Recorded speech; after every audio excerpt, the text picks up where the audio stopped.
Run! Go! Get to the Jibber Jabber!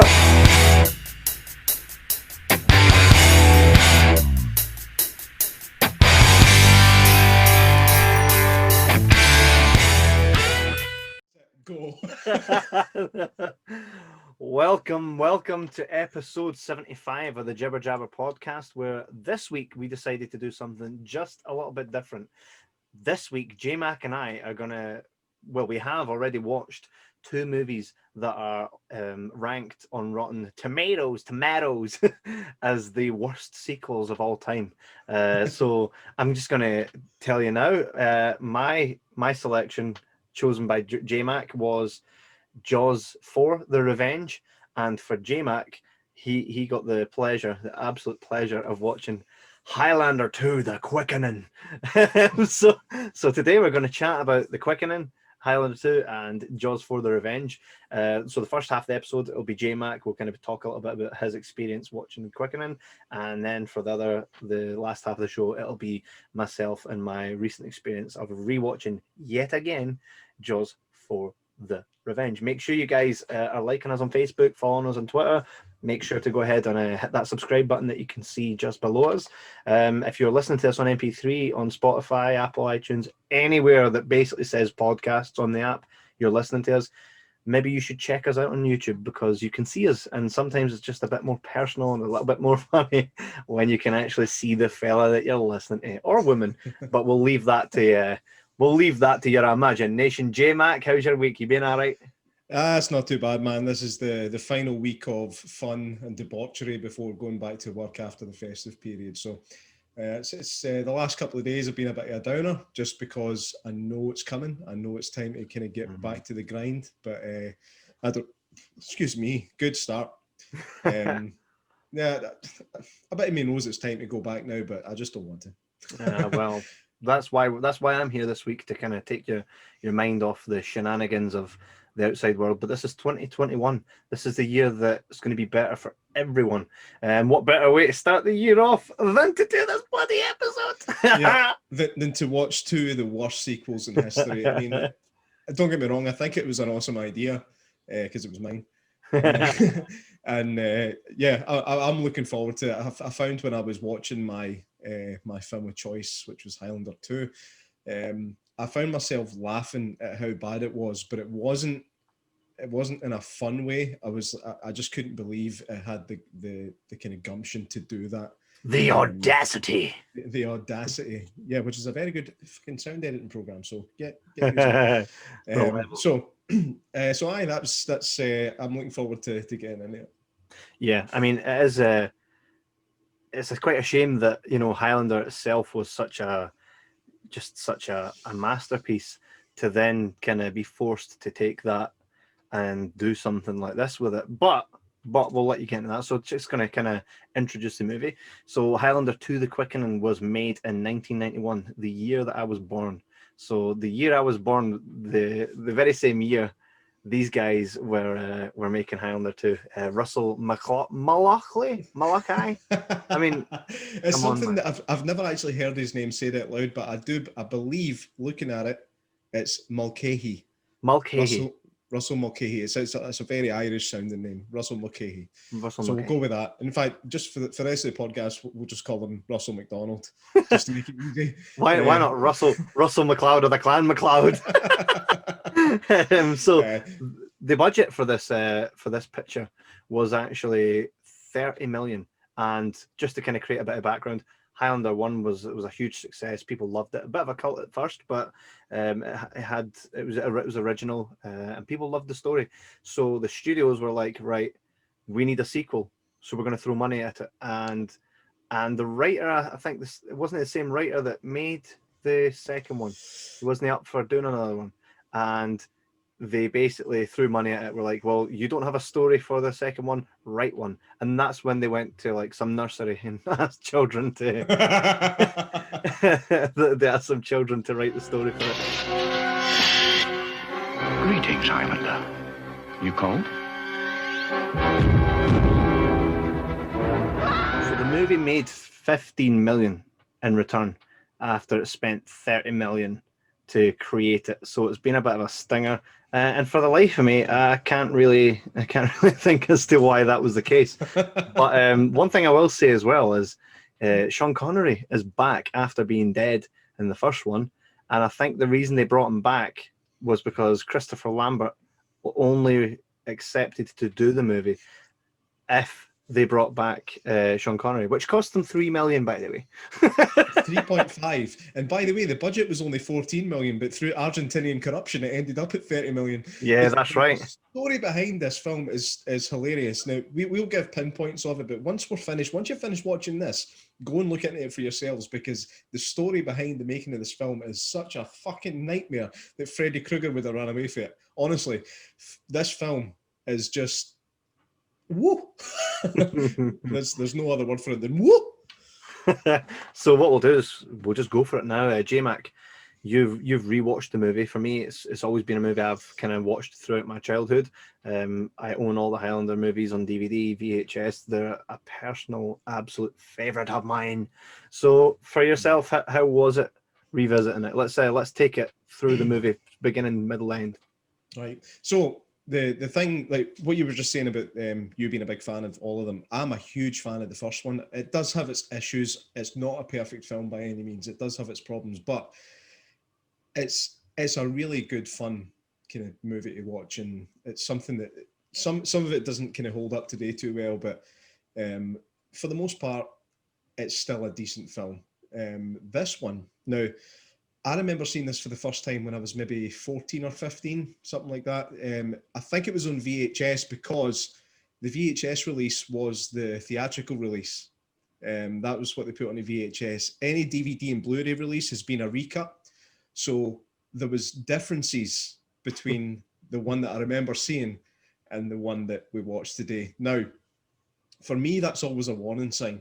Whenever there's so many different cuts of a film, it tells me that there was issues during production, and this film is no exception to that rule.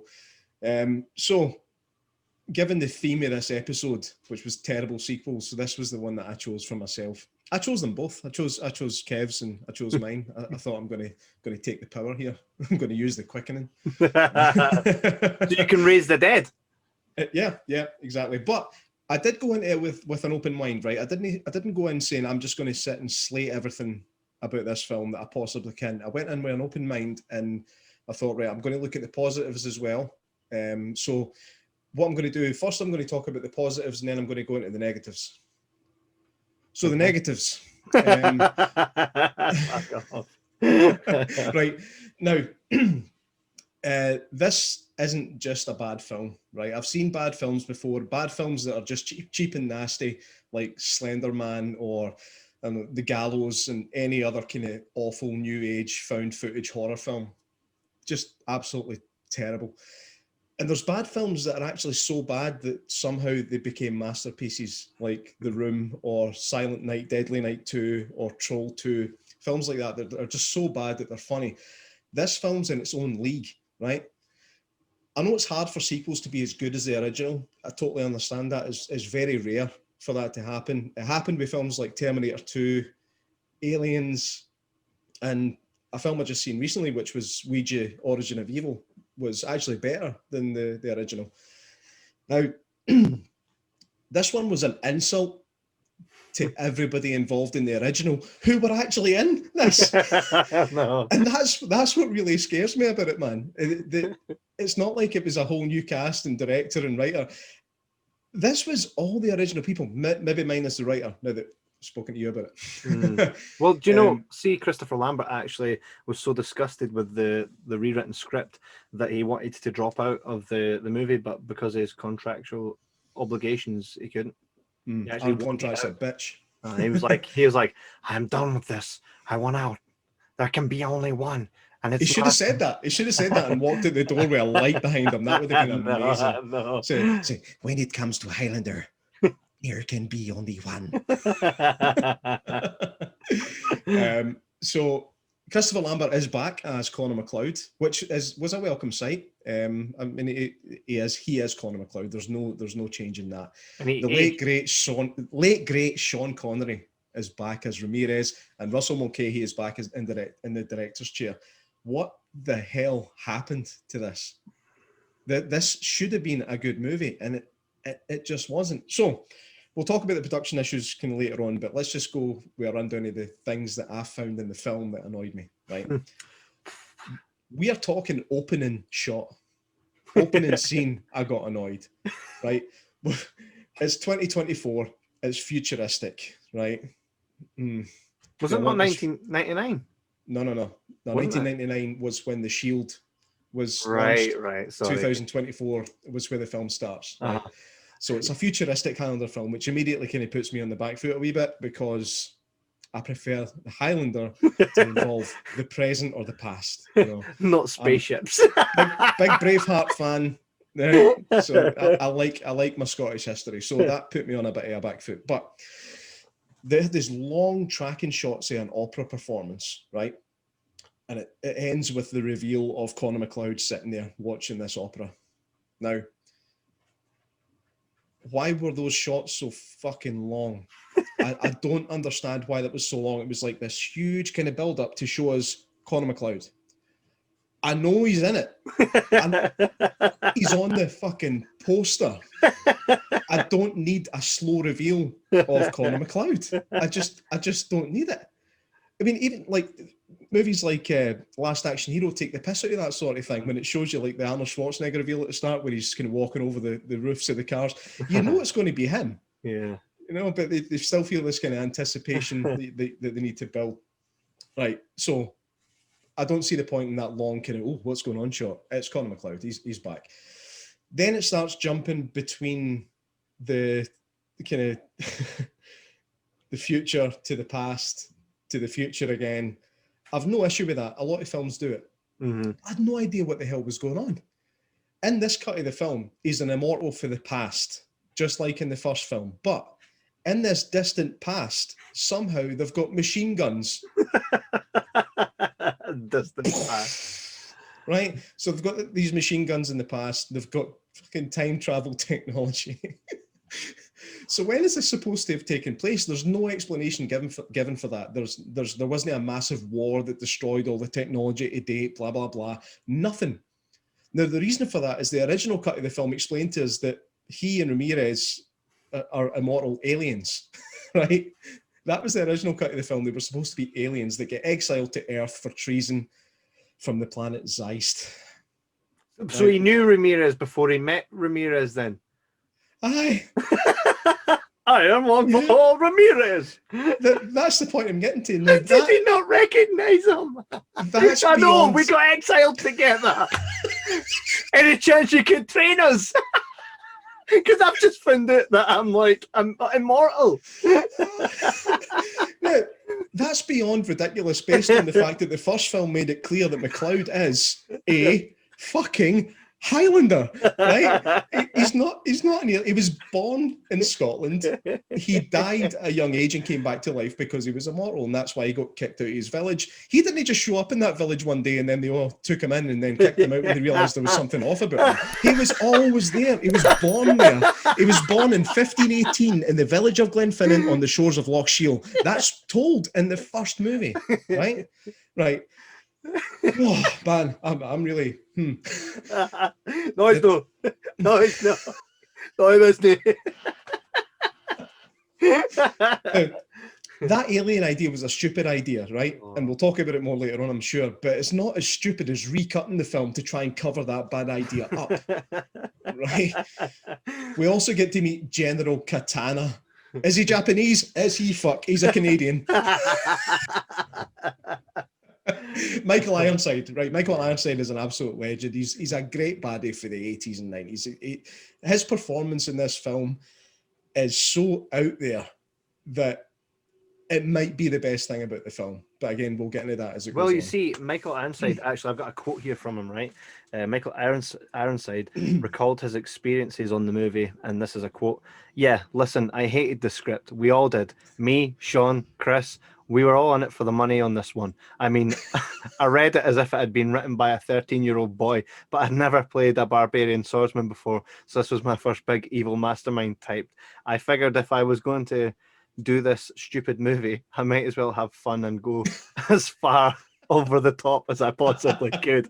All that eye rolling and foaming at the mouth was me deciding that if I was going to be in a piece of shit like that movie, I was going to be the most memorable fucking thing in it.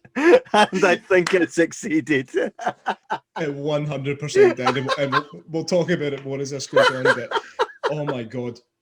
So anyway, they get sentenced to exile to the future. Now they get to the future for treason, and basically their sentence is the plot of Highlander 1. Right, that's what they get sentenced to. They get sentenced to go to the future Earth, and they have to all fight each other to the death over time until there's only one left, and you can only die if your head gets cut off. Now, can their head only get cut off? Is that the only way they can die back then as well, or is that just some kind of wee thing they programmed into their exile? I don't know. Again, it's never discussed. So another thing, just to kind of, and this is just to bring in Highlander the source. I'll assume you've seen every other Highlander movie. I've seen Highlander 3 and Endgame. Right. So and I've seen most of the Highlander series. I haven't seen the source. Right. So the source was the very last Highlander movie, right? That makes sense. The source is the last one. Right. Now get this, right? Get this. So in original Highlander, it's made clear that, well, we kind of assume that Connor's won because he ages in the second one. That was his prize. He gets to grow old now, yeah? Because he's aged in the second one. Yeah. Yeah. That was never the prize, according to Highlander the source. The prize is actually that you can now have a child. Well, in the source. I did read something that said that every other sequel ignored this one. Yeah, do you know, that's probably why I like every other sequel better. Not to say that I hate the Quickening, just that I think there was more meat on the bone with the other ones. 3, maybe not so much. I loved Endgame. The source was all right. The TV series was my childhood. Yeah, I mean, to talk about what happens, you said he gets old, right? Now, that first reveal when it shows you him as an old man, to me, he didn't look like an old man. He looked like a young man that got stuck in a house fire.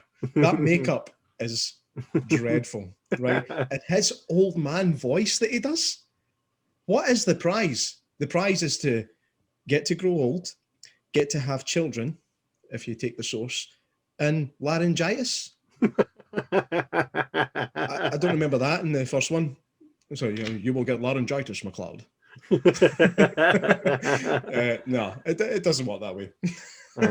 But yeah, his old man voice it leaves a lot to be desired. Everything just sounds like this. He's just constantly trying to squeeze out a turd. You know, the one great thing that you can't really take away from the second one is them going to the jukebox and then It's a Kind of Magic playing. Like the fact that they've got Queen still doing the music for Highlander 2, that's a positive, mate. I think Queen were actually one of the bands that were actually really happy that anybody would use their music. I mean, I remember that when Wayne's World used their music without permission. For Bohemian Rhapsody, they just used it, and then Mike Myers and the producers got a letter from Queen like a couple of weeks after the film came out. They were like, "Oh shit, here we go." And the letter said, "Thanks for using our song." Yeah, because it charted. It charted after that. It charted after that. Yeah. So I think that they were quite liberal with who they would let use their stuff, which is good for Highlander.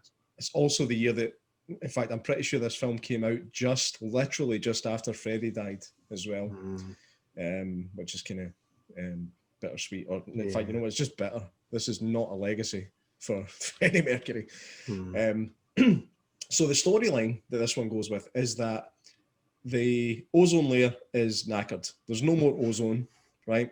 So now there's a big electromagnetic shield protecting the world from the sun. Fair enough, right? Ozone was a huge thing in the early 90s. Never hear about it now. Yeah. Remember back when you were at school, there's a hole in the ozone layer. Stop using deodorant. Stop using deodorant. It's all right. So you just want to sort of ming, and the sun might actually not kill us. Oh, superb. So you never hear about that now. That's a bit weird. So there's a big bad corporation in charge of the shield, and MacLeod was the one who kind of brought all the top scientists together using his mind. with the gift, the prize. He used the prize, which was to be able to use telepathy, and he brought all these world scientists together to come up with a shield. Now, I don't have any issues with a storyline. If you're going to set something in the near future, I genuinely didn't have any problems with that storyline. I really didn't. They could have done something decent with it. But there are the small group of people that don't think the shield is needed anymore, right? And they believe that the public are being lied to by the government and it's all just a big money-making scheme. They're a bit like flat earthers, but unlike flat earthers, it turns out that these folk are right. Which gets revealed right at the end of the film, but hey. So that's the basic plot. There's a big shield, and there's bad guys, and there's McCloud, and the Katana. Blah, blah, blah. So the first thing Katana does is send the two bounty hunters for Suburban Commando back to kill McCloud. What were those two fucking guys? That was a hoverboard. Those were hoverboards. They were. One of them was on a hoverboard. One of them was wearing the bat suit, flying about like a fucking action man. Honestly, man, these bad guys, right?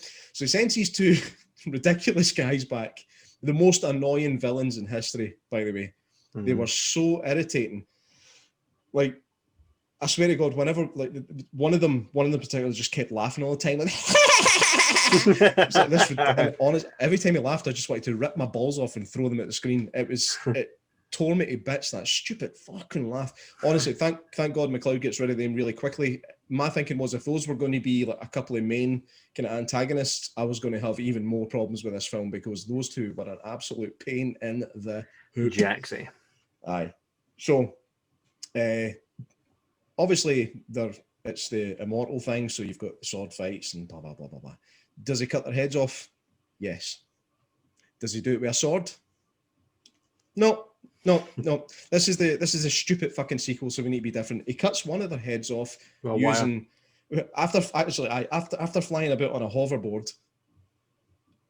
Not joking. Highlander has got hoverboards in it now, right? After flying about in one of them for a while, he cuts one of their heads off using a train, and the other one's head off using electricity and a wire. Right. Now, I want to see sword fights. I want to see head chops with swords. You know what I mean? I don't want to, there's no point in overcomplicating the issue. I don't understand the thinking behind that. I just want to see heads coming off with swords. The way he killed them, to me, was just a slight inconvenience for commuters and homeowners. That's what he did there. So he kills the first annoying guy. The quickening comes and he de-ages. Somehow he becomes young McCloud again. Mm-hmm. I don't remember that ever happening in the first one to anybody. The quickening came and they got stronger, and that was it. Now de-aging is a thing. I spent a good bit of time fiddling with the focus on my projector when I was watching this film, right? Because I thought the focus is off. Wasn't my projector. There's just loads of shots that are out of focus. This is so terribly shot. The ideas behind a lot of the shots are cool, but honestly, there was so many of them out of focus that what I ended up having to do was kind of pause the film, then mess about with the focus and go, it's never going into focus. And then find a scene where it is in focus and go, nah, it's just really badly shot. So, great work on the cinematography, whatever that was. It seems to me like this film just wanted to cash in on loads of things that were popular at the time. Hoverboards. Hoverboards. Like I seen different references to. I seen RoboCop. I seen Blade Runner. I seen Back to the Future. I seen Mad Max. I seen Batman. The list would go on longer if I cared enough to talk about it. Mm-hmm. But it's just an absolute cash in on what somebody sitting at a desk somewhere thought was popular and thought people wanted to see in a Highlander movie. So after McCloud kills the second smackhead porcupine guy, he shouts out Ramirez's name, and that brings him back to life. Granddad! Doesn't it work? Why did he not just do that when they killed the Kurgan then? And bring him back in the first one? Apparently, Clancy Brown was asked to reprise his role as the Kurgan in a cameo, and he said no. This is Clancy Brown. He wasn't exactly A-list at the time, and even he looked at that and went, No. No wonder. So that must be some new kind of quickening pish that came when they joined hands at the beginning and created a special bond that cannot be broken, even by death. Did you notice that? That's what he says at the beginning. It's so silly. So he could essentially. Why was he not in 3, 4, 5, 6? And you know, why did he not just keep coming back? He kept saying no, but 50 no's and a yes means yes. Do you know what I mean? No, but like with that logic, no one really stays dead, because you have to then take Ramirez's head again to then kill him. Oh, we'll find out later on. No, but do you know what I mean? Like by that logic, you've just brought back someone who's lost the game, right? Mm-hmm. So does he get another chance at it again? So by that logic, you can get 4 people and be like, right, if one of us gets it, right, we just kill someone and we're back, and the game would never end. Do you know, if that was a rule for the beginning, it might have actually been quite cool. Right, aye. But it wasn't. The rule was, if your head comes away from your neck, it's over. That's the rule. That is the rule. God. You notice how well I know the first film, and yet I don't know the second film at all, apart from this recent viewing. That's the reason. The first one is good. This one is fucking rotten. Yeah. Then Virginia Madsen comes in. Now, she is a very, very pretty woman. I like Virginia Madsen. I'd put her up there with Meg Ryan. We spoke about Meg Ryan last week on Sleepless in Seattle, which was also a big pile of tripe. But she comes in. I did forget how pretty she was. She's a decent actress as well. She managed to kind of keep the flames at bay in this fucking dumpster fire. I did hear, though, that she did audition to play Heather in the original Highlander. Oh.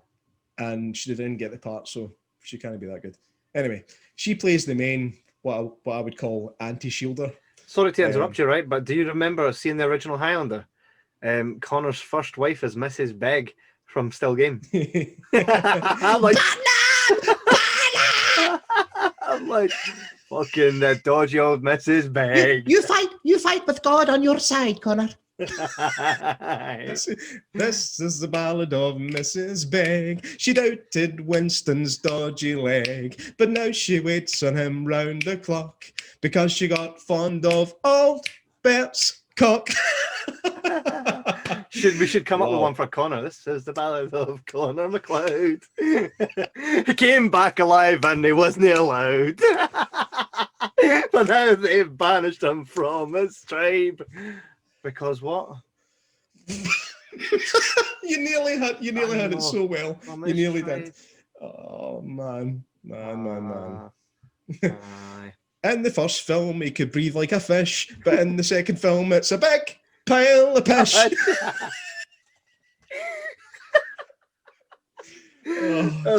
Sorry for that. So yes, continue.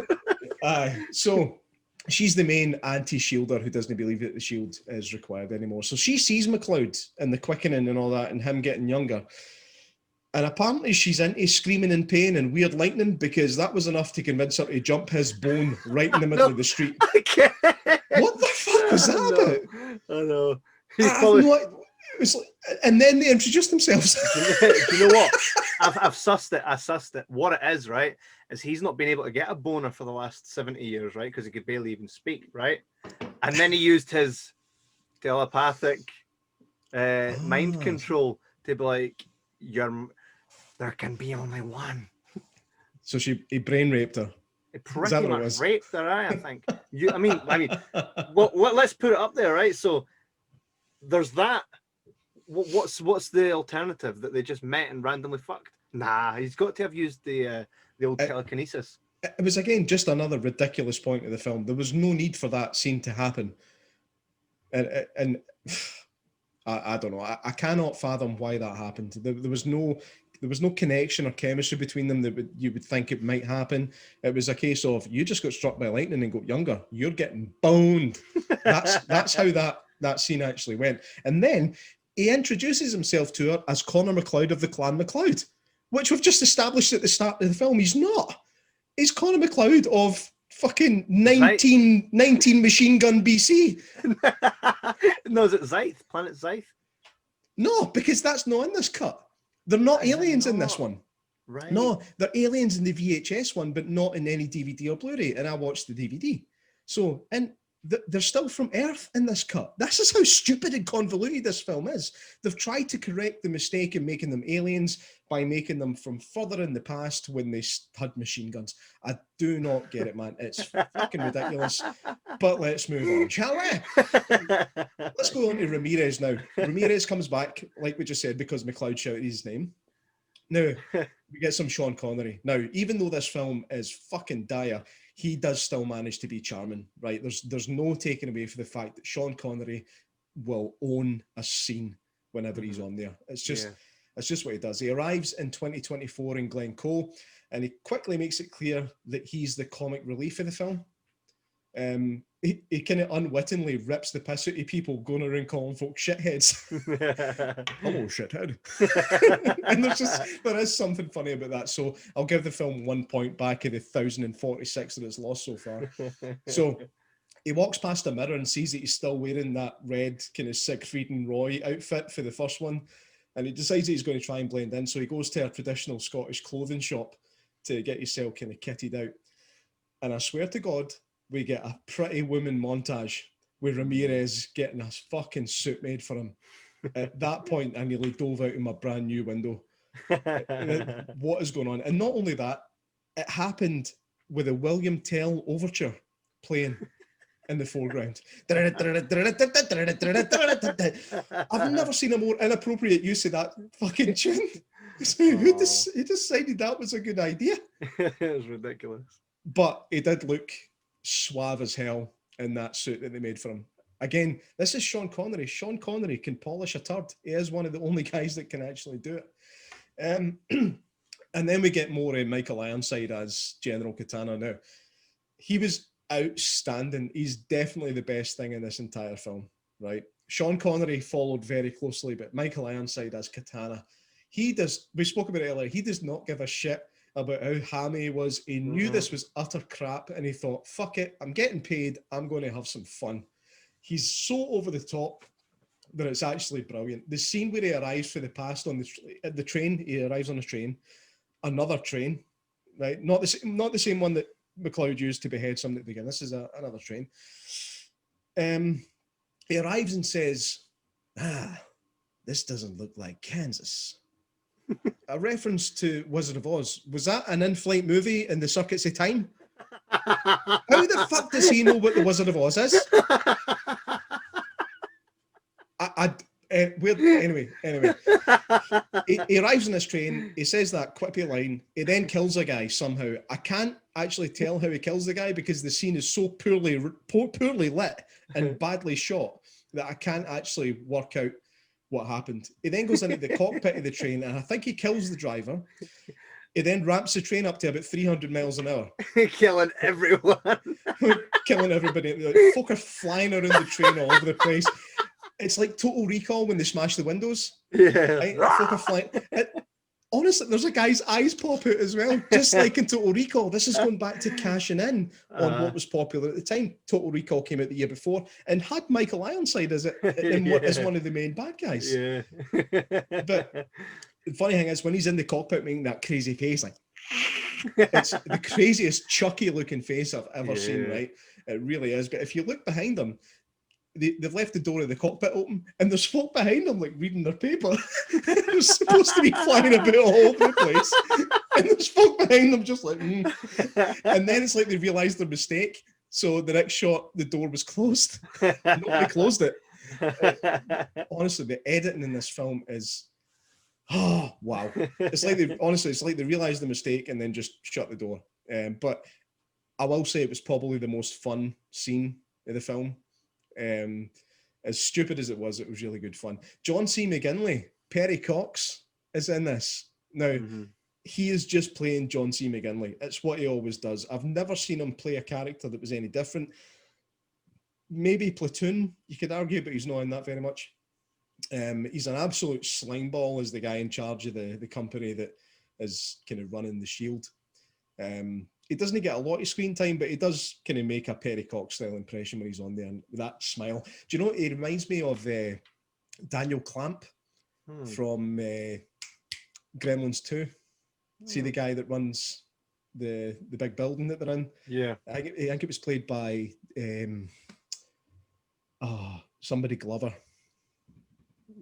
I can never remember this guy's name and it annoys me. Anyway, just a cheesy big smile. He was in other stuff like Scrooged and things like that, and he's always like a cheeseball businessman. Yeah, that's the kind of vibe I you know, he actually, John C. McGinley, he said that in an interview that he tried to kind of model his voice like Orson Welles. Aye. He said he tried to make his voice deeper. Yeah, to kind of model himself off Orson Welles. And he regretted it, I think. But to be honest, when I was watching it, I didn't notice it. So I don't know. Maybe his voice just isn't that deep, even if he tries. Yeah. So this is another kind of weird thing that we had going on. So apparently, Ramirez, Juan Sanchez Villalobos Ramirez, right? He's now the chief metallurgist to King Philip II. I'm 100% sure that it was King Charles V. I don't know if this was a mistake or if he'd been chief metallurgist to more than one king and introduces himself differently each time, possibly. But I'm not going to give the writers of this film enough credit to have thought that one through. So I think they just fucked it up. I don't think they watched Highlander, the original one. Even though they made it. Even though they made it. Sitting for, you finished that yet? You finished that yet? So we find out that the shield isn't needed anymore. They get above the mountains and see that the sky is blue and everything's sound. There's no need for the shield anymore. So all of our main characters come together to destroy the shield, and a few kind of run-ins with Katana and a few other guys on the way. But that's where we're at. Now we get to a scene that stuck out like a sore thumb. Now, you've got Ramirez, you've got Virginia Madsen, whatever her fucking name is, I can't even remember. Is it Alice something? I don't. You know what? I don't care. They end up in this Indiana Jones style death trap where there's a big fan coming down very, very slowly that's going to chop them all up. Yeah. This is them trying to break in and kind of shut down the shield. And as soon as I seen it, I was like, this is fucking Indiana Jones or James Bond. Anything that was popular at the time was referenced in this film. Which Sean Connery was in, Indiana Jones. And James Bond. Honestly, man, what's going you had the Total Recall stuff going on earlier on with Ironside. Now you've got the James Bond and Indiana Jones stuff going on with Sean Connery. I mean, thank fuck Mortal Kombat wasn't out at this time, because I'm sure they'd have had some crazy shit in there. Okay, I was just going to say that. So, Ramirez, to stop this fan from coming in and killing them all, he uses the Force. The Quickening. Sorry. Oh, leave your insults in the comments below. He uses the Quickening to stop the fan from coming down and push it back up. The funny thing is, it was like they only had one shot to get that kind of happening. So you can see that the fan actually starts moving up, and then he reacts. It's like, oh, it's going up. Oh, I better follow it. So he uses that and sacrifices himself by using the Quickening to stop that from happening. He is now gone. He's dead, right?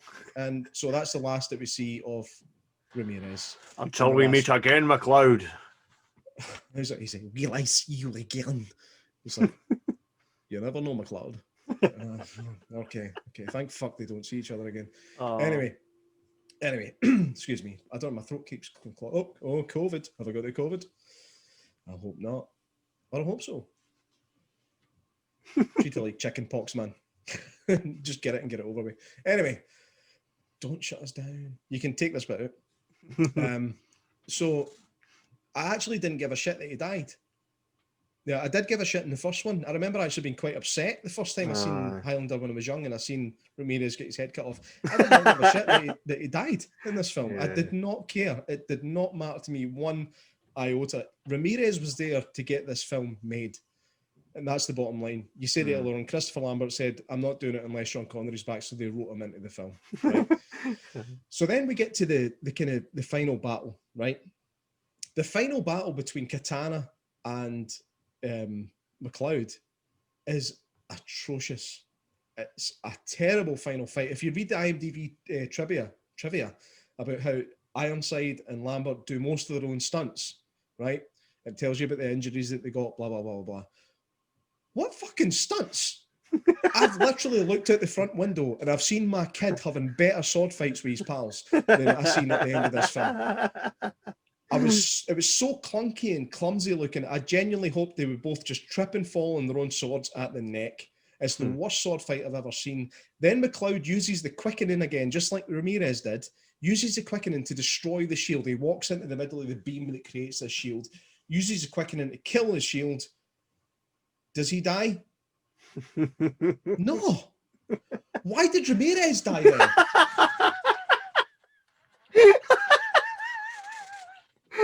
Did the thing not come down and crush Ramirez though eventually? No. But it didn't show you. That's another. It didn't actually show you what happened. He used all of the possible power he could find in the quickening. Now, by rule of thumb, everybody on the planet at that time has the same amount of the quickening in them, right? So, actually, we might have just discovered the answer, because after Sean Connery, after Ramirez died, his power would have went to McLeod. Although we didn't see that. A little scene where he got more of the quickening might have helped that situation and made me work it out before now. But yeah, he's now got Ramirez's power, so now he can survive what he has to do to stop the shield. Anyway, fuck this film. I can't believe you actually like it, man. It makes me question our friendship and this whole podcast. Well, you see, the thing is, mate, obviously growing up, I've got a bit of a soft spot for these kind of it's so bad that it's good kind of movies. When I watched that as a kid, I didn't technically take in all the logical errors of the story. For me, it was just, here's Connor, and here's a new set of threats, and oh, look, there's Ramirez. And you don't kind of question it when you're a child. So I kind of enjoyed it for what it was, and that was just that it was. But now I love it even so much more because it's given us so much to talk about, and it's given me so much to laugh about. That how can you not just love that absolute piece of work, man? It's just something to behold. You know what I mean? Do you know what else has got a soft spot? What? Babies' heads, and if you poke it, they die. Oh, soft spots aren't always a good thing, man. Sometimes you need to move on, right, and just accept that something is a big steaming hot pile of piss. This film is so bad that even Amazon Prime doesn't have it. Wow. It's got every other Highlander film. It does not have Highlander 2. They were like, I'm not paying for that shit.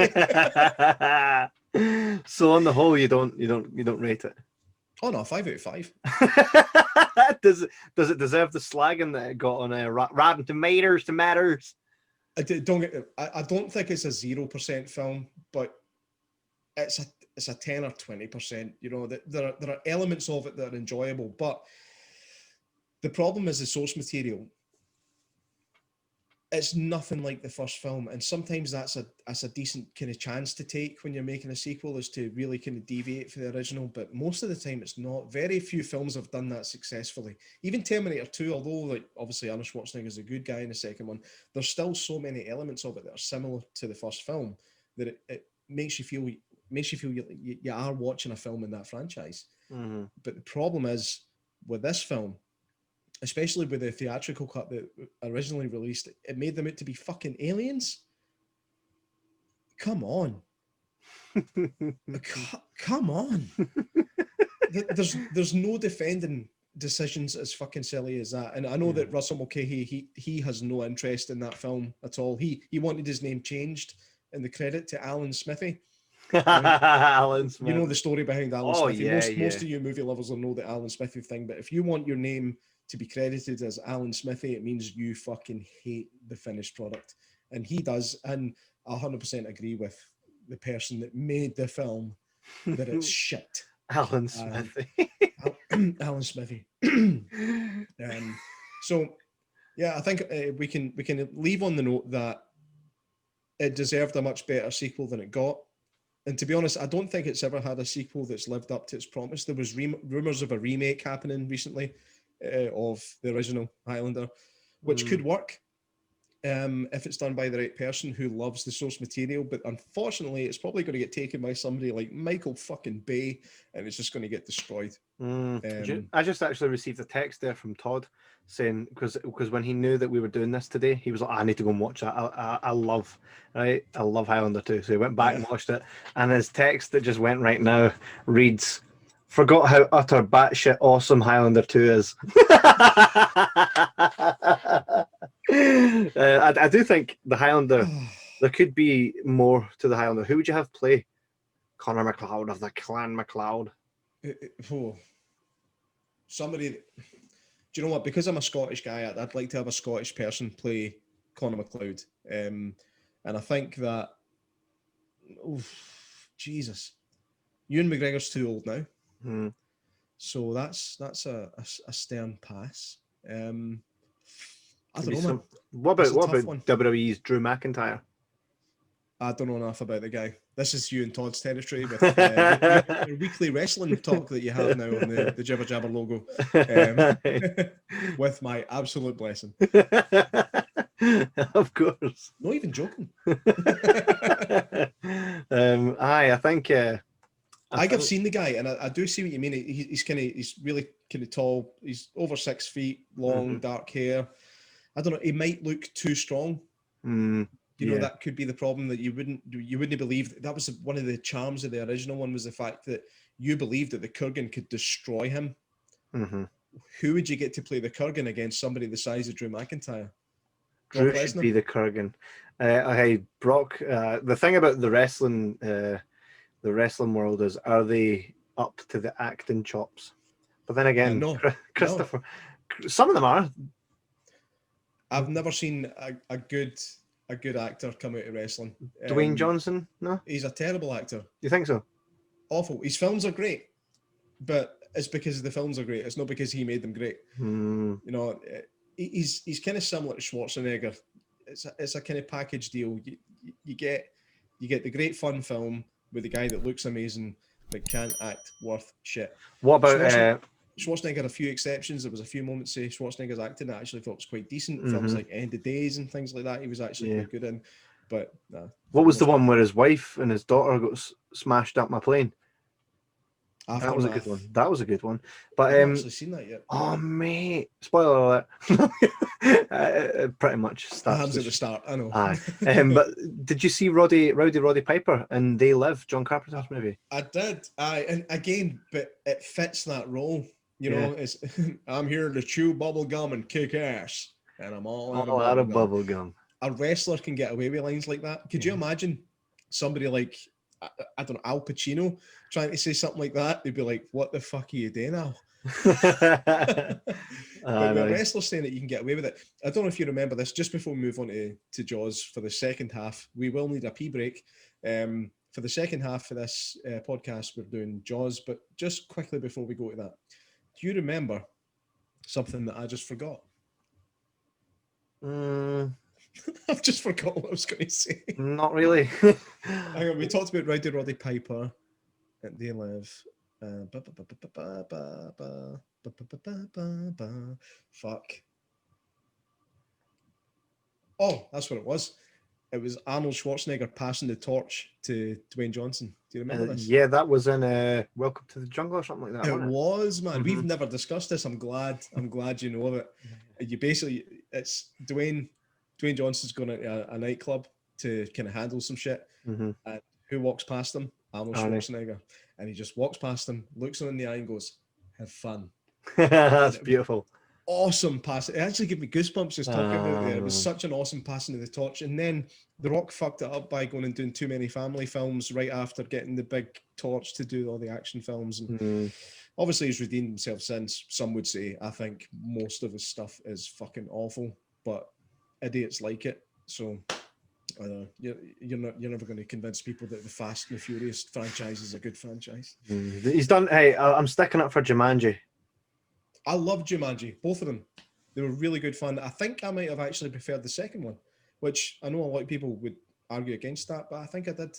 I think the bad guy, Van Pelt, in the first one was too different to the original one. Yes. And I think it kind of took away for that character. Yeah. This is a jibber jabber conversation. This is for absolutely. We have to do Jaws the Revenge Man. But all in all, I will admit I did enjoy watching Highlander 2. I enjoyed it because I've got half a brain and I'm able to kind of jump in and pick apart these kind of minor or major details that make it the absolute shit show that it is. But I had fun watching it. Would I recommend it? Never in a million years. I would always recommend it. Always. So I love. That's what makes this podcast what it is. We don't always see eye to eye. Exactly, especially when we're talking about my favorite movies and you're slating them all. They're not my favorite, but you can never diss Conor McLeod of the Clan McLeod because there can be only one. That accent as well. There can be only one. Only one. There can be only one, you dick. So we change up gears now, and we're going to head to Jaws 4: The Revenge.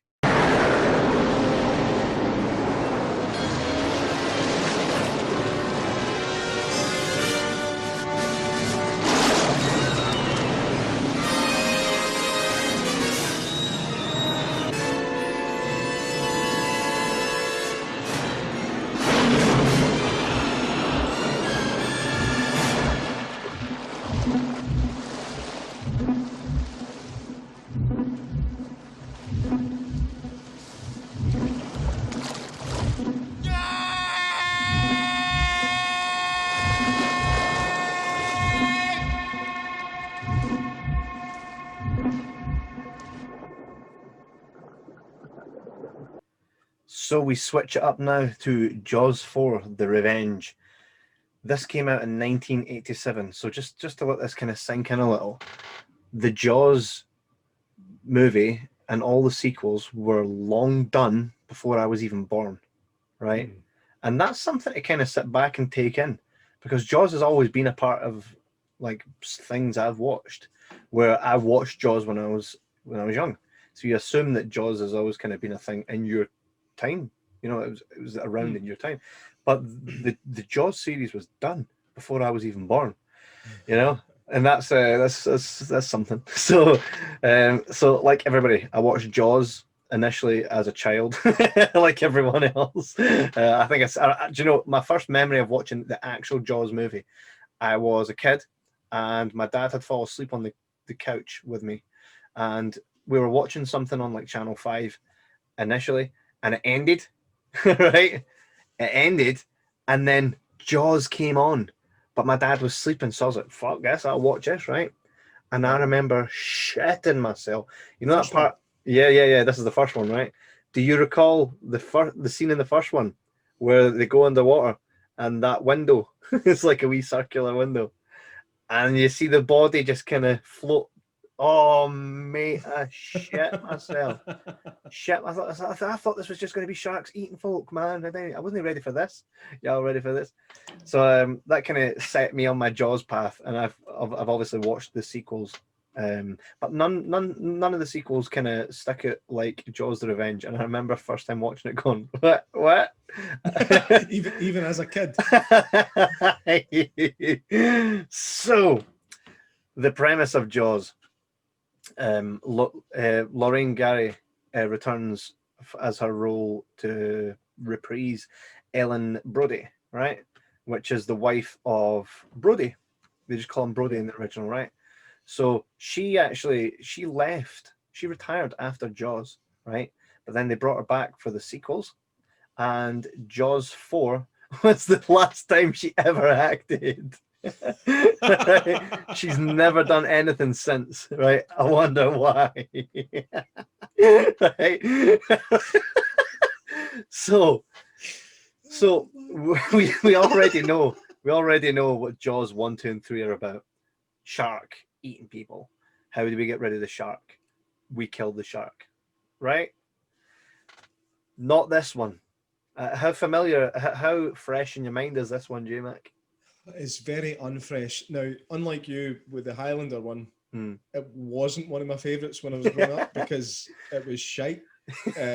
So my memory of it is very, very minimal at best. No, I remember a couple of things, but it's mainly towards the end of the film. So you're going to need to really fill me in on the juicy details of the awesomeness that is Jaws the Revenge.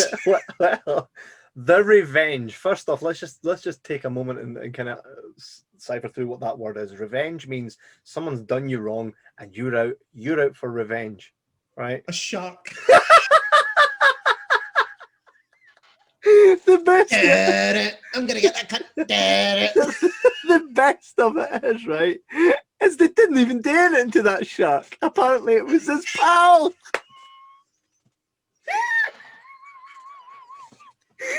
It's not like they attacked that shark. The shark's obviously coming after them because he wanted done to his pal. Loyalty, man. I really hope there's a shark expert watching this, right? There's a shark posse. So he must have killed one of the shark's brethren, right? It's like, what's happening? Blood.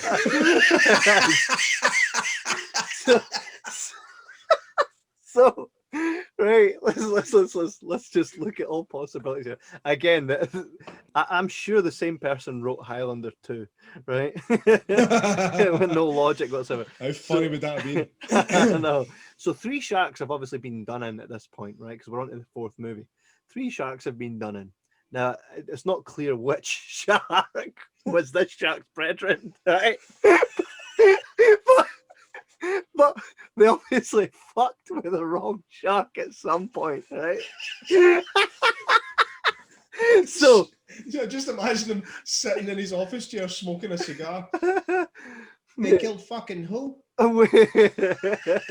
Wait, where's the original Jaws set again? Is it New York? I think it's Long Island or something like right, that. Right. So Amity.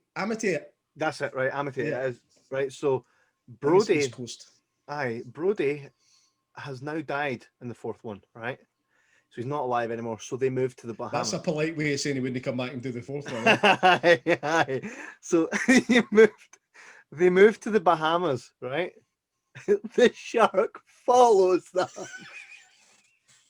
to the Bahamas, right? It follows them over 5,000 miles, right? To the Bahamas, where it knows it must. I mean, it must have been hitting up a lot of the letting agencies. Go anybody by the name of Brody? It's on Fishbook. Fishbook.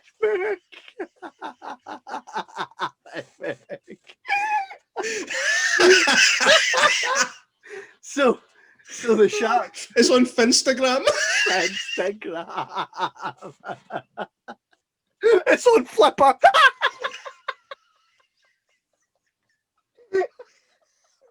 The vessel. Oh, right. Composure, Kevin, right. So it's done its research. The shark has done its research and is now following this family to the Bahamas, where, by the way, they're going to Bahamas for a change in scenery, right? They're done with the shark stuff. So where do they move? A beachfront.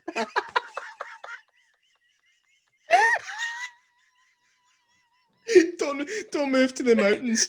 Don't move to Colorado. You know, it's like fucking, I don't like sharks, but I still want to see the sea.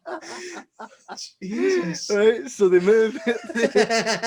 They move there, right? And then, so the first death is actually Brody's son. Actually gets it. He goes out to the boat, right? Bear in mind they're here to escape their past, right? He goes out to the. Is it not at night? Yeah. It's at night. She lets him go out on the sea at night. Well, he's an adult, right? Here's the thing though. Do you know why he's out? It's not even at the sea. It's just literally you can see where he is from the house. He goes into the water. Do you know why? Why? There's logs floating in the water, and he wants to get them out.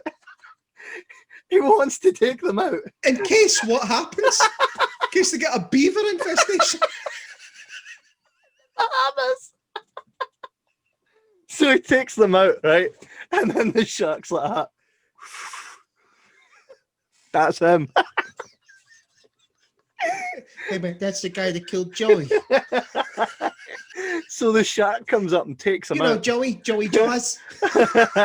Joey Jaws. So the shark comes up and takes him out, right? Yeah, he killed Timmy Tuna.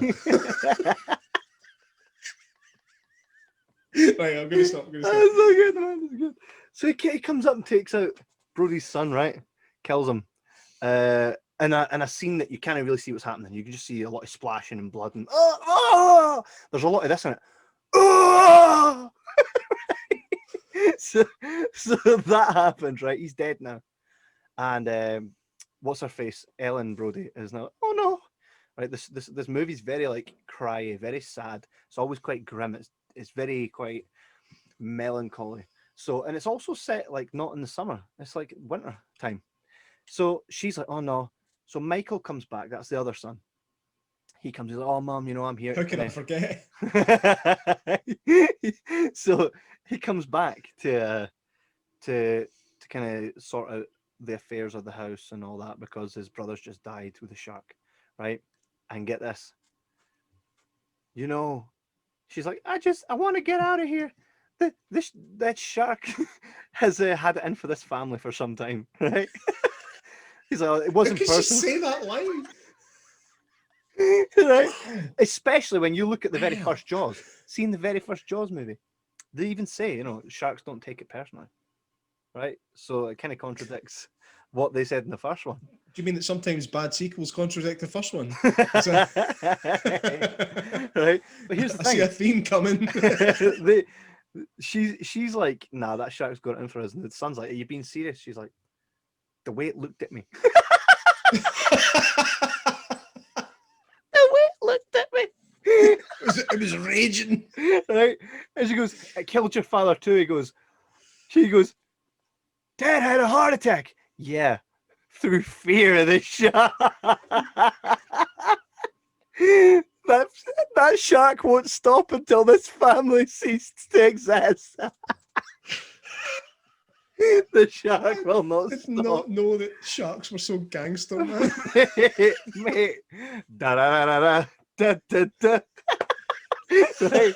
So the shark's there, right? It's followed them from Amityville to the Bahamas, and it's now stalking them. But not only that, just like Highlander 2, the shark and Ellen have a telekinesis connection. I'm fucking.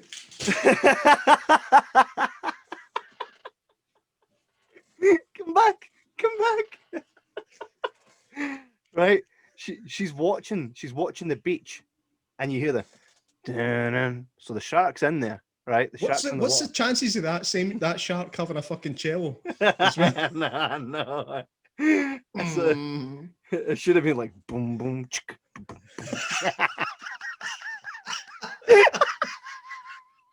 Lowrider shark. However, it does kind of act like a lowrider because it spends half the movie above the fucking sea, man. It never Bouncing. it does though, right? So she's looking out at the sea. What's up, big worm? So she's looking out at the sea, right? And the sea, and you're hearing it, and so you know the shark's in there, and she's like that. And together they've got this bond. So she knows when it's there. She just knows when it's there now, right? Michael Caine shows up.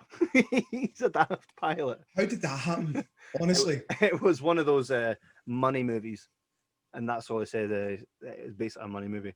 So it's a bit ridiculous. They start to feel like, oh no, you know, the You're shark. only supposed to blow the bloody jaws off. Here's the best bit though, right? So Michael meets with a lassie, right? It's kind of his love interest, and he's walking along the beach. He's talking about his, you know, what's going on and how it's causing him issues, right? And then for no reason starts running across the beach, and she goes, the wee woman that he's with goes, where are you running to? I don't know. Just runs. He just runs for no reason. Absolutely just runs. It makes no sense, right? The shark looks mad. angry shark. Aye. Angry shark. Right. Even that though, the way the shark looks, it's quite stupid. It's clearly some sort of robotic shark, Like, and they can only yeah, and they can only film it you could every time you see it, right, it's always filmed to the point where you underneath the shark's never shown, so it's clearly being operated below the shark, so you only kind of see it. And not only this, right? Do you know the opening scene it is the shark approaching the beach, but you're seeing it, the point of view is from the shark's fin. So are we to believe that the shark? Are we to believe the shark's face was out of the water as it's moving across? Which it does, by the way. This shark spends a lot of time above the water just bobbing, right? He's got fucking eyes on his fin.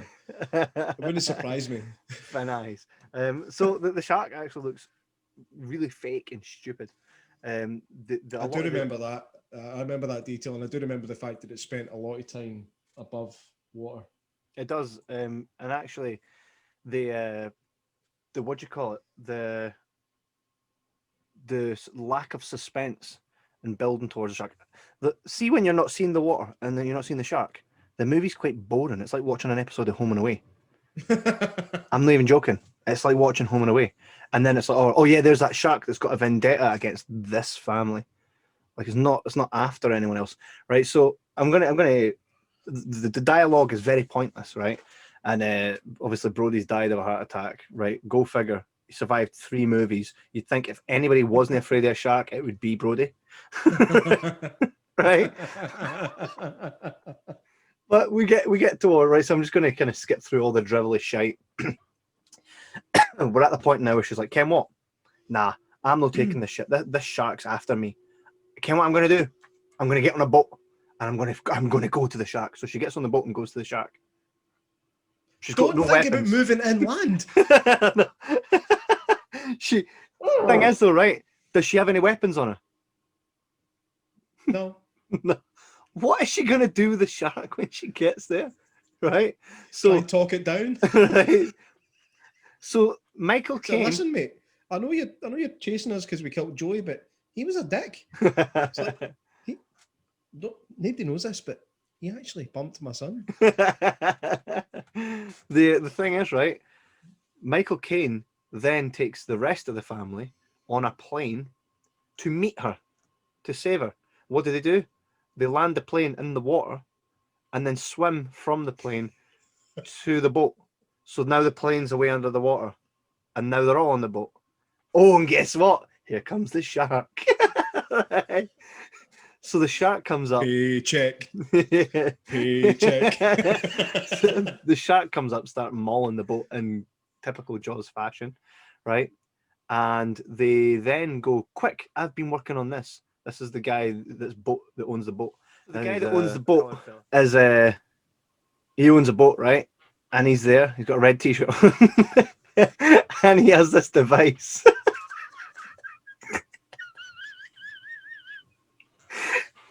Is this device, right? And this device is meant for like paralyzing sharks in the middle of a shark fight. He's obviously built it himself. So he uses this device to kind of flash the shark. Why? Why has he got that? Why has he made that? Well, for this specific scene, right? So this shark. You used to break that up. These gangster sharks, man, that emigrated here for Amityville. You're at the back of the class next week. So this shark's here, obviously trying to get his revenge, right? Revenge. And he's being zapped to the point now that when they zap this shark, he jumps out the water and goes. Can I just say the only thing scarier than that idea is that noise you just made? That's the noise of shark. That sounds like a burp. How do you do that without burping? I can't do it. Yeah, it's that. Just do it all from the diaphragm. So this shark's like screaming, right? And they're like, everybody knows that sharks have got multiple layers of vocal cords. So it's screaming. What that makes me think is that in every other Jaws film to date, it's actually been the shark that's been making that noise. That's what I'd see if I was a shark. That's what I'd do. If I come back as a shark, I'm making that noise from now until the day I get impaled on a boat. and then explode. Like a stick of dynamite, you just explode. Here's the best of it, right? Here's the best of it. So the shark, they're paralyzing the shark, who, by the way, is staying above water like this, right? At no point is it going under the water. It's like this, and it's like, rah, rah, it's still staying like this. Rah. It's like a T-Rex roar, right? Yeah, and they're flashing it, and then they come in it with a boat, and the boat goes right into it, and as soon as the boat goes into it, it's like they've just like activated dynamite. The shark explodes. Now, can I just say, like, 4 minutes before this, he was chewing down on the guy that owns the boat, right?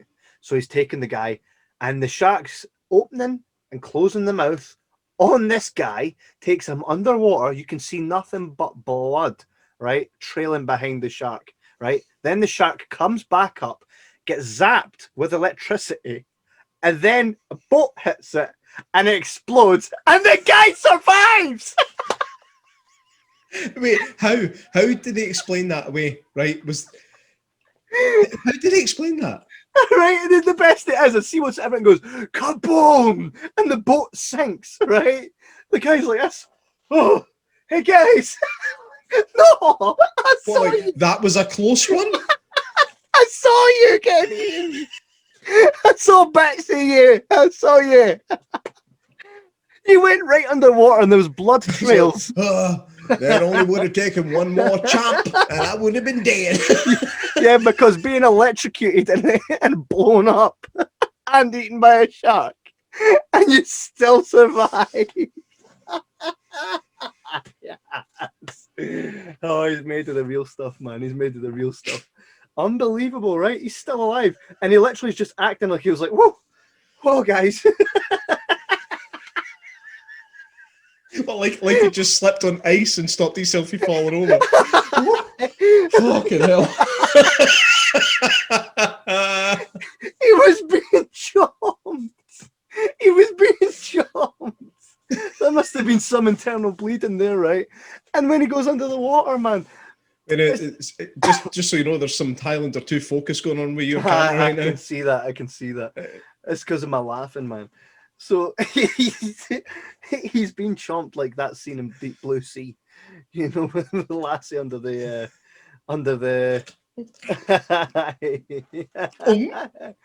right, proper. He's being chomped like mad. He's in the shark's mouth. It's like taking him down. Nothing but streams of blood. Then it gets electrocuted and exploded, and he's like, whoa. Whew, good job, none of us were hurt. That's my favourite part.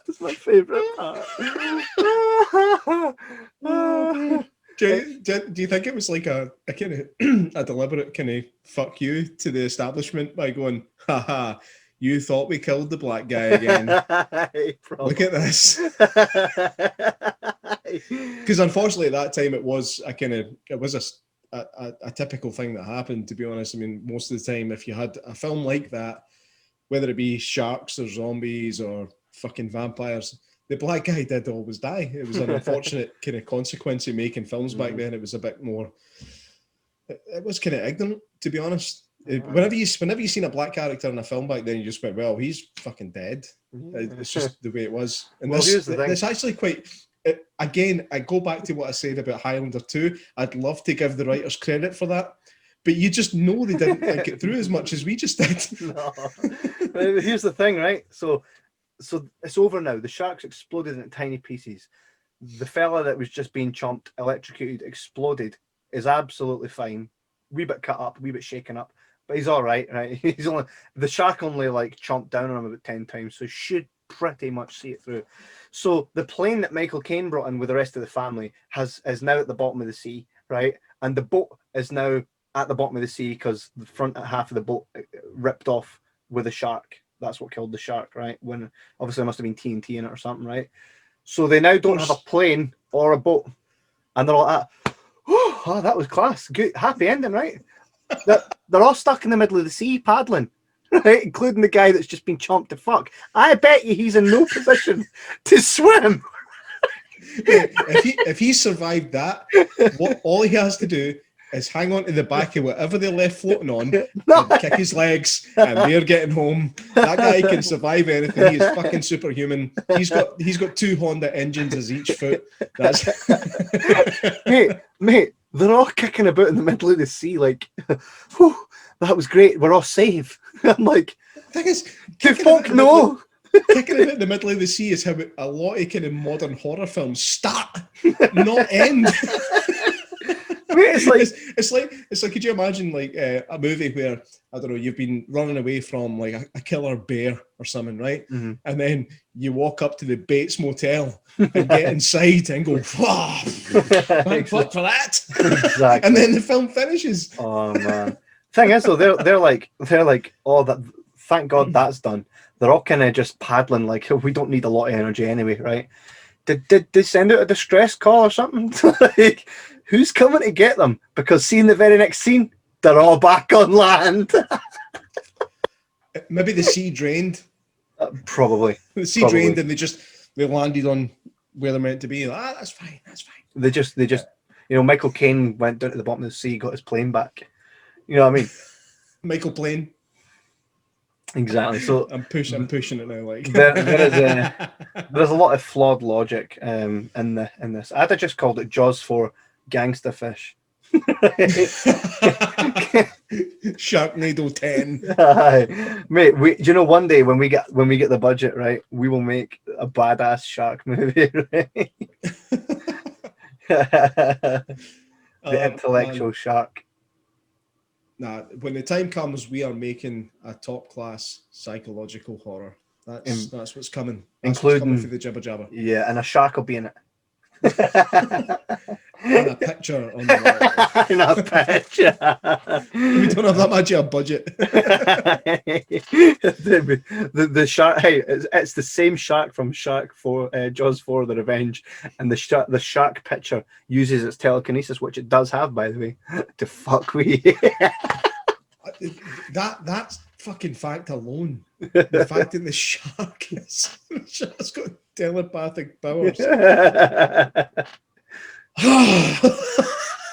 mate, I've just realised Ouija Shark is Jaws 5.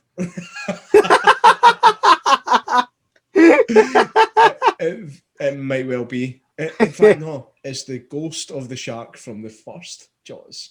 That's what it is. I like your thinking there. But did they all have telekinesis, or was it just Jaws 4 Shark? It was just Jaws 4 Shark. I mean, there's no defending Jaws 4. But I'm thinking that the Ouija Shark, it has to be the strongest of all the sharks. Wasn't it that has strong? To be the first one. I don't know. It has to be the first one. I mean, see if you let's wait up here, right? If we're going for a tail of the tape, right? Jaws 1 shark was just quite generic shark. Eventually died. Jaws original Jaws shark, very generic shark. Ate people, died. Jaws 4 shark is an investigator, right? He's a PI. He's a tracker, right? He's got telekinesis, right? He doesn't forget. He has a unique set of skills. He should work in insurance claims, man. I'm sorry, but I'm calling it. Jaws 4 shark is far superior to Jaws 1 shark. Jaws 4 is the Darth Vader of sharks, isn't he? He's gangster. Da, da, da, da, da.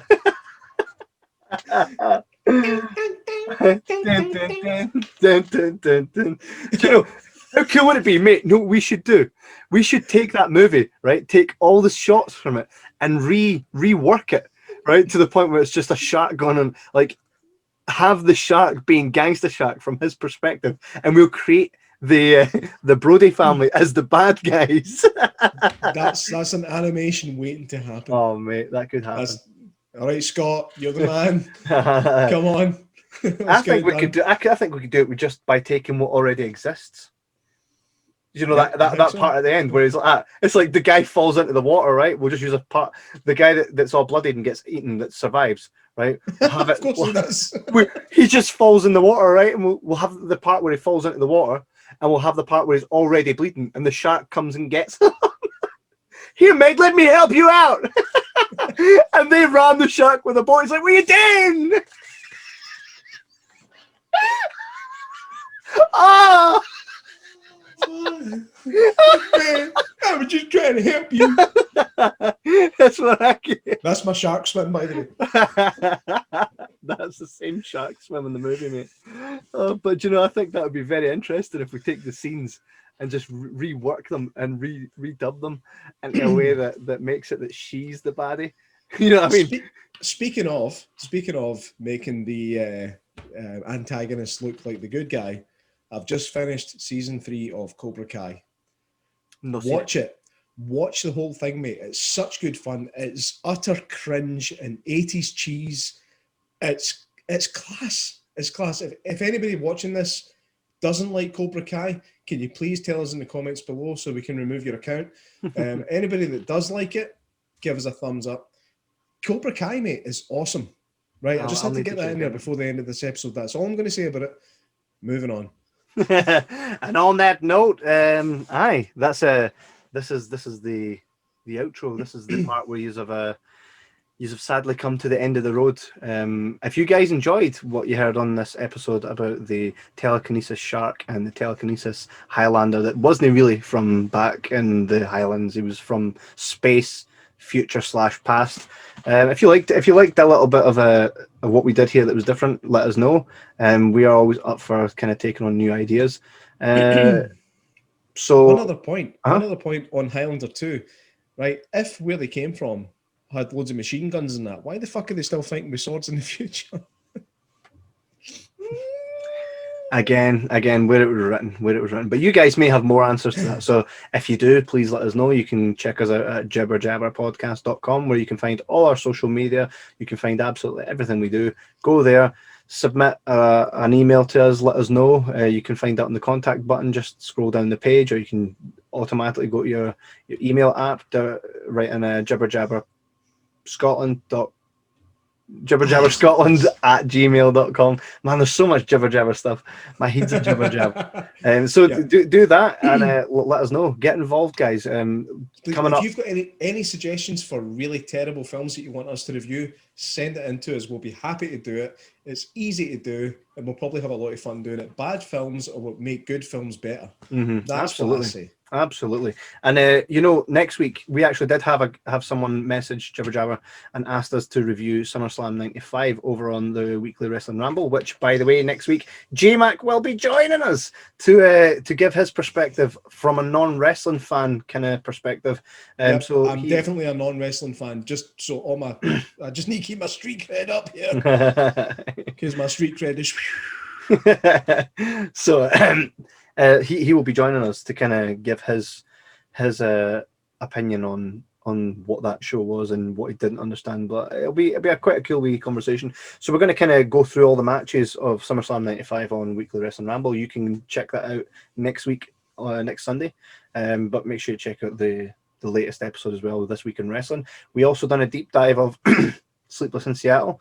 We recommend you check out the deep dive. Do not check the movie out, and you can hear all about that on the deep dive, which you'll see either below us in the feed that you're listening or watching, or just type it into YouTube, Google, anywhere. We're not hard to find. So again, as always, thanks for joining us, thanks for listening to us, thanks for watching us, thanks for sticking with us. And this is 2021. This is going to be a big year for everyone, including you.